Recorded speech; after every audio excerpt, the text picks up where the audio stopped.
చేసింది కదా మేడం, దాన్ని మనం అందరం సంతోషించాల్సింది. రైట్.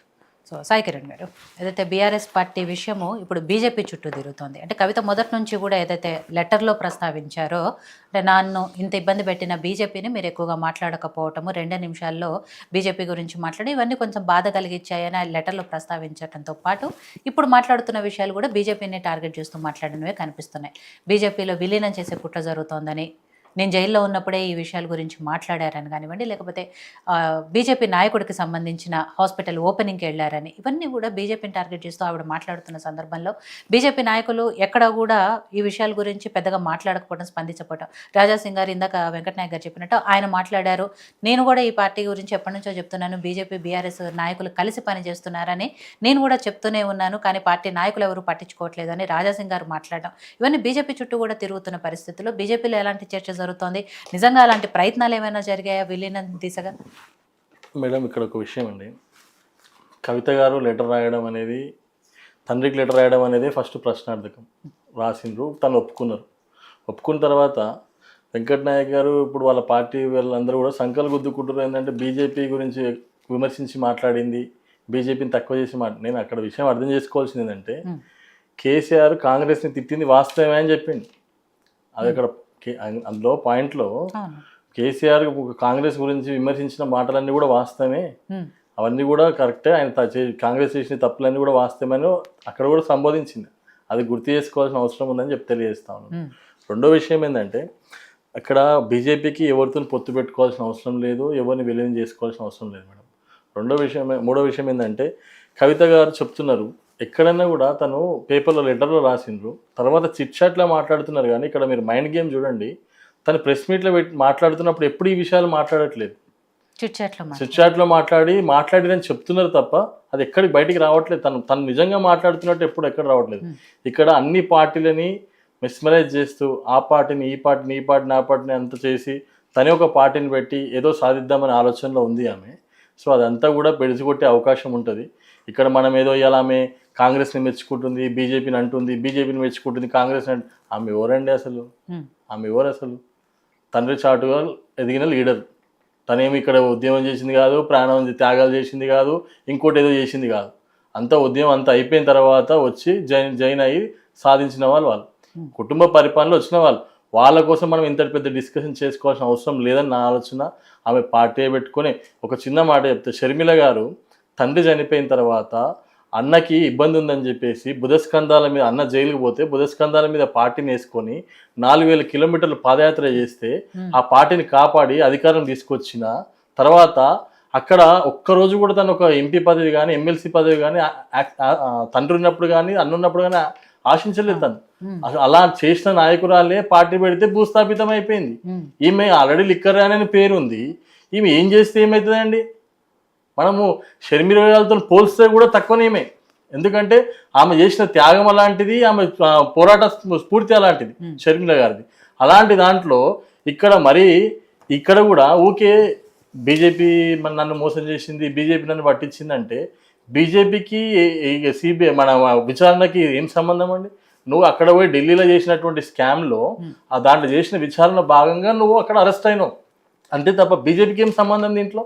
ఇక్కడ మనం ఆలోచించాల్సిన విషయం బీజేపీకి ఏం సంబంధం అంటే అదే మాట్లాడుకోవాల్సి వస్తుంది. ఏదైతే రఘునందన్ గారి కూతురి హాస్పిటల్ ఓపెనింగ్ కి హరీష్ గారు ఎందుకు వెళ్ళాల్సి వచ్చింది? ఇద్దరు కూడా ఉమ్మడి మెదక్ జిల్లాకు సంబంధించిన వాళ్ళే, ఇద్దరు పరస్పరం రాజకీయంగా వ్యతిరేక పార్టీల నుంచి ఉన్న వాళ్ళే. నేను ఒక మాట చెప్తాను మేడం, ఈటెల గారు చాలా సందర్భాలు అంటారు, నేను కేసీఆర్కి వ్యక్తిగతంగా వ్యతిరేకవాదిని కాదు, నన్ను రాజకీయంగా మాట్లాడుతున్నప్పుడు నేను కేసీఆర్కి వ్యతిరేకం, కేసీఆర్ మళ్ళీ నాకు ఎదురుగా అయినా కూడా ఇంత చేసినా కూడా ఎదురుగా అయినా కూడా దండం పెడతాను, నా సంస్కారం అని అంటాడు. ఇక్కడ రఘునందన్ గారు ఓపెన్ చేయలే, రఘునందన్ కూతురు హాస్పిటల్ ఓపెన్ చేసినప్పుడు అక్కడ స్థానికంగా ఎమ్మెల్యే ఆయన మినిస్టరు పిలవాల్సిన అవసరం ఉంటుంది కదా మేడం, ప్రోటోకాల్. ఇప్పుడు హాస్పిటల్కి అక్కడ ఎమ్మెల్యేలు పిలుస్తారు, జడ్పీటీసీని పిలుస్తారు, ఎంపీటీసీని పిలుస్తారు, సర్పంచ్ని పిలుస్తారు, అదేవిధంగా మినిస్టర్ని పిలుస్తారు. సో దాంట్లో భాగంగా అతను కూతురు చేసిన హాస్పిటల్ ఓపెన్కి ఒక మినిస్టర్ రావడం తప్పు పట్టడం ఏముంది మేడం? ఇప్పుడు మీరు బీజేపీలో ఓపెన్ చేసినటువంటి తెలంగాణ మినిస్టర్లు ఎవరు దేనికి ఓట్లేదా? ఇప్పుడు మొన్న నన్నేది నా స్కూలే తీసుకోండి, నా స్కూల్లో కాంగ్రెస్ ఎమ్మెల్యేని పిలిచిన వచ్చిండ్రు, రాలేదా? ఇప్పుడు బీజేపీ వేరు, బిజినెస్ వేరు.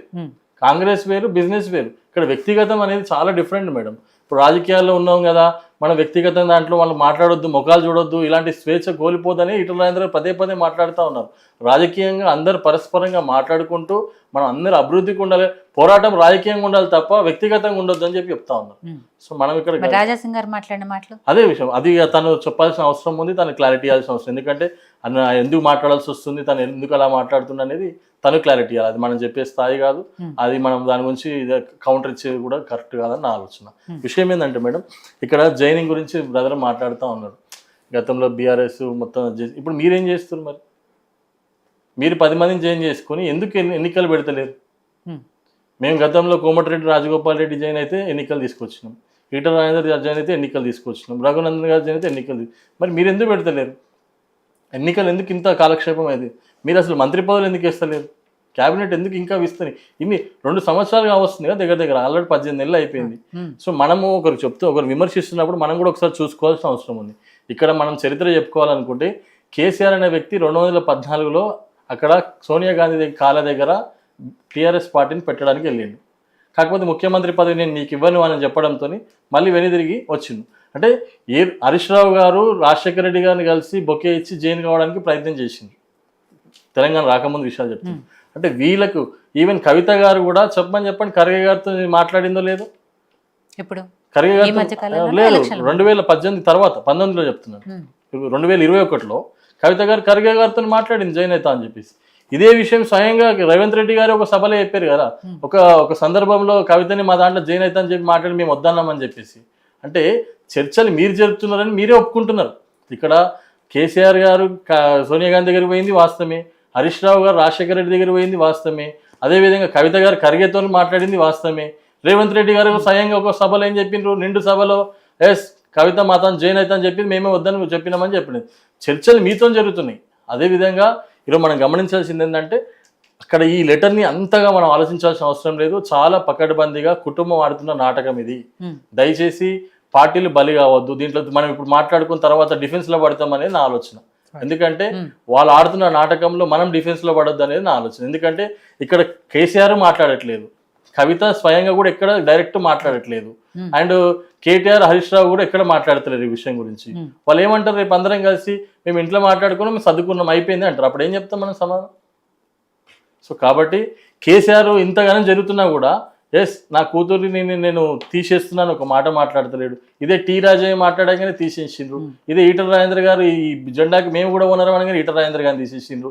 అనేక మందిని ఆలయ నరేందర్ గారిని తీసేసిండ్రు, మన విజయశాంతి గారిని తీసేసిండ్రు, ఎంతో మందిని. కానీ ఈరోజు కవిత ఇంత మాట్లాడుతున్నా కూడా ఎందుకు యాక్షన్ తీసుకోవట్లేదో చెప్పాల్సిన అవసరం ఉంది. బీఆర్ఎస్ పార్టీ కూడా ఇక్కడ ఉన్న ఎమ్మెల్యేలు కూడా రేపు వాళ్ళు కూడా దీన్ని ప్రజలు తీసుకురావాల్సిన అవసరం ఉంది కేసీఆర్కి. ఎందుకంటే ఉన్న కాస్త ఎమ్మెల్యేలు కూడా రేపు గెలిచే పరిస్థితి ఉండదు. ఎందుకంటే ఈ కవిత చేసినటువంటి అరాచకంలో, ఈమె చేసినటువంటి నాటకంలో రేపు అందరు బలయ్యే పరిస్థితి ఉంటుంది. దీన్ని అంత ఎక్కువ